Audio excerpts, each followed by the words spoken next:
আজ আমি এমন ৫টি বাক্য বলবো যে গসিপ বা সমালোচনা নিয়ে আপনার চিন্তাভাবনা পুরোপুরি বদলে দেবে। ভিডিওটা ভুলেও স্কিপ করবেন না, কারণ শেষ পয়েন্টটা আপনার জীবন কিন্তু বদলে দিতে পারে। ১, মনে রাখবেন, যারা আপনার পেছনে কথা বলছে তাদের অবস্থান আসলে আপনার পেছনেই।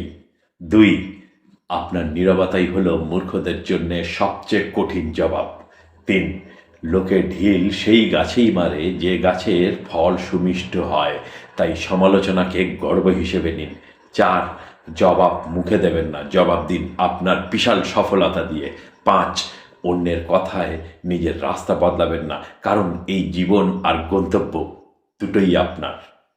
যদি আমার সাথে একমত হন তাহলে কমেন্টে ইয়েস লিখুন, আর এই ভিডিওটা সেভ করে রাখুন, যাতে যখন মনে হবে ডিমোটিভেটেড তখন শুনতে পারেন।